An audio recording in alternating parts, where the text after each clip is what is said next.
Lembrar que as doazóns de órganos salvan vidas é o que Alcer Lugo tenta achegar á cidadanía coa súa presenza este mércores na rúa. É un regalo de vida para as persoas que necesitamos un órgano ao largo da nosa vida. A asociación que atende a persoas afectadas por enfermidades renais instalou hoxe 3 mesas informativas na capital, unha delas na Praza de San Marcos, a que se acercou o deputado de Promoción Económica e Social. Pablo Rivera interesouse polo desenvolvemento da campaña deste ano.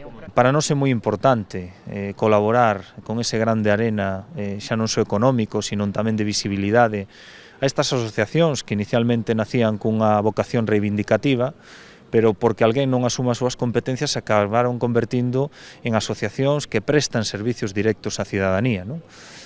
Polo tanto, pois nós temos que estar ao lado deles. A Deputación contribúe con 6.000 euros o traballo de Alcer, entidades sen ánimo de lucro a que pertencen unhas 400 persoas na provincia. Inda que non sexa a nosa competencia, o noso compromiso social, o noso compromiso político, nas políticas sociais con todas as asociacións desta provincia é incuestionable. Somos a administración que máis colabora con elas, que máis está ao seu carón e que, dende logo, pois, o vai a seguir facendo no futuro.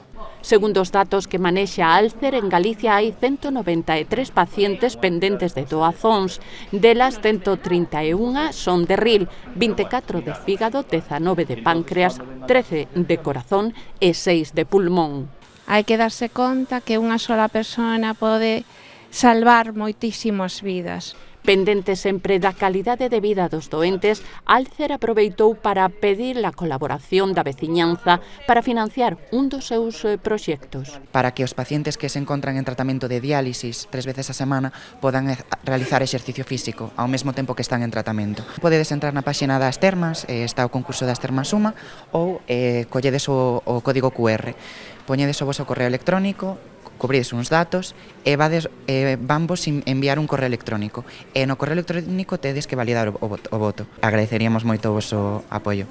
No 2024, 327 pacientes galegos precisaron tratamento de hemodiálise en Galicia.